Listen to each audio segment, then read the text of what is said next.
الحمدللہ رب العالمین والعاقبۃ للمتقین والصلاۃ والسلام علی سید الانبیاء والمرسلین وعلی آلہ واصحابہ اجمعین اما بعد فاعوذ باللہ من الشیطان الرجیم بسم اللہ الرحمن الرحیم یا ایھا الناس اتقوا ربکم الذی خلقکم من نفس واحدہ وخلق منها زوجها وبث منهما رجالا كثيرا ونساء واتقوا الله الذي تساءلون به والارحام آمنت بالله صدق اللہ العظیم۔ قرآن مجید کی یہ حکمت بھری آیات اور فرامین رسول علیہ الصلوۃ والسلام ہمارے لیے ہر لمحہ ہر مقام پہ ہمارے لیے نصیحت بھی ہوتے ہیں اور ہمارے لیے وارننگ بھی ہوتے ہیں۔ ہم دیکھتے ہیں کہ راستوں کے اندر روڈ کے کناروں کے اوپر مختلف قسم کے سائن بورڈ لگے ہوتے ہیں کہ جن پہ ہمیں مختلف قسم کی وارننگ دی جاتی ہے، ہمیں خبردار کیا جاتا ہے۔ اب جو شخص ان وارننگ کو مد نظر رکھتا ہے اور ان کا خیال رکھتا ہے، وہ شخص اپنی جان کی بھی حفاظت کرتا ہے اور اپنے مال کی بھی حفاظت کرتا ہے۔ اسی طرح جو مسلمان قرآن مجید کی ان آیات کو مد نظر رکھتا ہے اور فرامین رسول علیہ الصلوۃ والسلام کو سامنے رکھتا ہے اور اس کے زیر سایہ جو ہے وہ اپنی زندگی کو بسر کرتا ہے، تو وہ شخص بھی جو ہے اپنے ایمان کی اور اپنے اعمال کی حفاظت کرتا۔ قرآن مجید نے اس مقام پہ ہمیں جو حکم دیا وہ پہلا حکم یہ تھا کہ اللہ رب العزت کے معاملے میں ڈرو، اس کے حق کے معاملے میں ڈرو، اور پھر اللہ رب العزت نے اپنے حق کو بیان کرنے کے بعد انسانیت کو بیان فرمایا، اس کی وحدت کو بیان فرمایا، اس کے حق کو بیان فرمایا۔ اب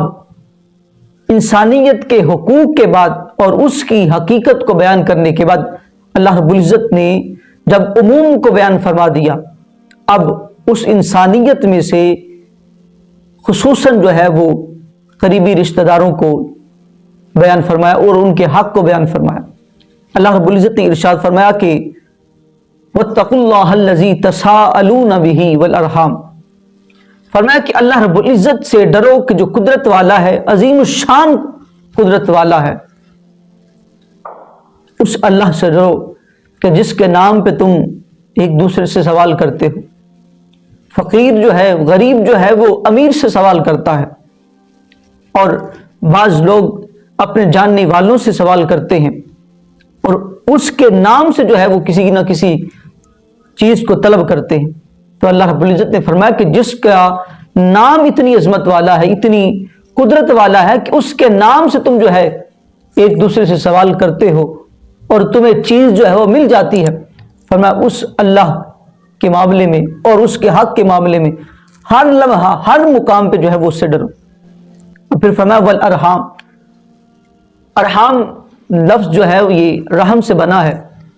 رحم کہتے ہیں کہ جس مقام پہ بچہ اپنی ماں کے پیٹ کے اندر پرورش پاتا ہے اور پھر دنیا کے اندر آتا ہے، اس مقام کو رحم کہا جاتا ہے۔ اب رحم کی جمع ارحام ہے، تو اللہ رب العزت نے ارحام بول کے جو ہے وہ اس سے جو ہے قریبی رشتہ داروں کو بیان فرمایا، اس لیے کہ رحم ہی وہ جگہ ہے کہ جو رشتہ داری کے بننے کا سبب بنتی ہے۔ دیکھیے ایک شخص رحم کے اندر ہوتا ہے، پھر وہ دنیا کے اندر آتا ہے، پھر دوسرا، اور سلسلہ یہ چلتا چلتا ایک خاندان کی شکل اختیار کرتا ہے۔ اب یہ خاندان والے ایک دوسرے کے رشتہ دار قریبی بن جاتے ہیں، تو گویا کہ ان سب کا جو سبب ہے وہ رحم ہے۔ تو اللہ رب العزت نے اس سبب کو بول کر جو ہے وہ رشتہ داروں کو جو ہے وہ بیان فرمایا۔ اللہ رب العزت نے بیان فرمایا کہ ان رشتہ داروں کے معاملے کے اندر بھی اللہ سے ڈرو۔ اب یہاں سے اللہ رب العزت نے قریبی رشتہ دار خاندان والوں کے حق کو بھی بیان فرما دیا۔ اب جو حقوق قریبی رشتہ داروں کے آقا کریم علیہ الصلوۃ والسلام نے بیان فرمائے ہیں، ان میں سے اور ان حقوق میں سب سے جو مقدم حق ہے وہ صلہ رحمی ہے۔ صلہ رحمی کہتے ہیں کہ رشتہ داری کو جوڑنا، رشتوں کو ملانا آپس کے اندر۔ حضرت ام المؤمنین عائشہ صدیقہ رضی اللہ تعالیٰ عنہا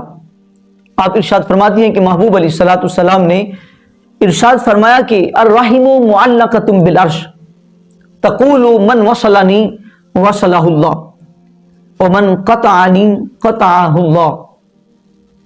آپ فرماتی ہیں کہ محبوب علیہ الصلوۃ والسلام نے یوں ارشاد فرمایا کہ رحم جو ہے یہ عرش سے معلق ہے، اور وہ پکار پکار کے یہ بات کہتا ہے کہ جس بندے نے مجھے جوڑا، اللہ رب العزت اس بندے کو اپنے ساتھ جوڑے گا،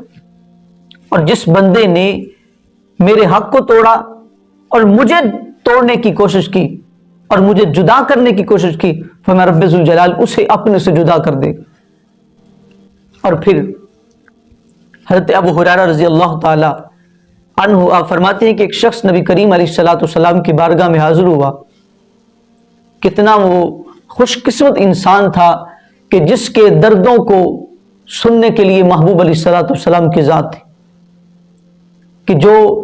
غریبوں کا آسرا ہیں، جو بے سہاروں کا سہارا ہیں۔ اب وہ محبوب کی بارگاہ میں عرض کرتے ہیں، کہتے ہیں کہ یا رسول اللہ میں اپنے رشتہ داروں سے صلہ رحمی کرتا ہوں اور وہ میرے ساتھ قطع رحمی کرتے ہیں، یعنی کہ میں ان کے ساتھ رشتے کو جوڑتا ہوں لیکن وہ میرے ساتھ رشتے کو توڑ دیتے ہیں، اور میں ان کے ساتھ حسن سلوک سے پیش آتا ہوں وہ میرے ساتھ بدسلوکی کرتے ہیں، میں ان سے درگزر کرتا ہوں، انہیں معاف کرتا ہوں لیکن وہ میرے ساتھ زیادتی کرتے ہیں۔ محبوب علیہ الصلوۃ والسلام نے جب اس کے غموں کو سنا تو محبوب علیہ الصلوۃ والسلام نے ارشاد فرمایا کہ اگر جو تو کہہ رہا ہے یہ ایسے ہی ہے تو فرمایا کہ پریشان نہ ہو، تو ان کے منہ کے اندر جو ہے وہ خاک کو ڈال رہا، وہ ایسے کہ فرمایا کہ اگر تو ایسے ہی کر رہا ہے اور وہ تیرے ساتھ ناانصافی کرتے ہیں، بدسلوکی کرتے ہیں، زیادتی کرتے ہیں، قطع رحمی کرتے ہیں، تو محبوب علیہ الصلوۃ والسلام نے فرمایا کہ جب تک تو اپنا یہ عمل کرتا رہے گا رب ذوالجلال تیری مدد جو ہے وہ ہمیشہ کرتا رہے۔ اور پھر محبوب علیہ الصلوۃ والسلام کا ایک فرمان جو صحیح بخاری میں ہے، صحیح مسلم کے اندر ہے، حضرت عبداللہ بن عمر سے مروی ہے۔ آپ فرماتے کہ محبوب علیہ الصلوۃ والسلام نے یہ ارشاد فرمایا کہ رشتے کو جوڑنے والا وہ نہیں ہوتا کہ جس کے ساتھ کوئی اچھا معاملہ کرے تو وہ بدلے کے اندر اس سے اچھا معاملہ کرے۔ فرمایا رشتے کو جوڑنے والا تو وہ ہوتا ہے الذی اذا قطعت رحمہ وصلہ، کہ جس سے کوئی بندہ رشتے کو توڑتا ہے تو وہ اس رشتے کو توڑ نہیں دیتا بلکہ فرمایا پلٹ کے اس رشتے کو جوڑ دیتا۔ فرمایا یہ رشتے کو جوڑنا ہوتا۔ اور پھر محبوب علیہ الصلوۃ والسلام کی اس کی فضیلت کو، اس کی اہمیت کو یوں بھی ارشاد فرمایا کہ محبوب علیہ الصلوۃ والسلام نے ارشاد فرمایا کہ جو بندہ اپنے رشتہ داروں کے ساتھ صلہ رحمی کرتا ہے، فرمایا کہ وہ بندہ محتاجی سے اور خرابی کے خاتمہ سے محفوظ ہو جاتا۔ آج ہم یہ چاہتے ہیں کہ ہمیں کسی کی محتاجی نہ اٹھانا پڑے، ہمیں وہ فقر کی حالت نہ آئے کہ ہم کسی سے جو ہے وہ مانگتے پھریں اور ہمارا کوئی آسرا نہ ہو، کوئی سہارا نہ بنے، اور ہمیں شرمندگی کا جو ہے وہ سامنا کرنا پڑے۔ اور پھر ہم یہ بھی چاہتے ہیں کہ ہمارا جب خاتمہ ہو تو وہ اچھا ہو،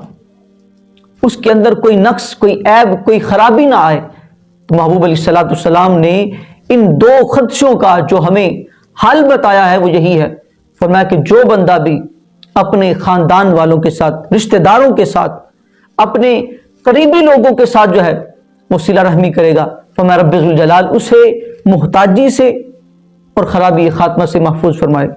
دعا ہے کہ رب ذوالجلال ہمیں ان باتوں پہ عمل کی توفیق صحیح عطا فرمائے۔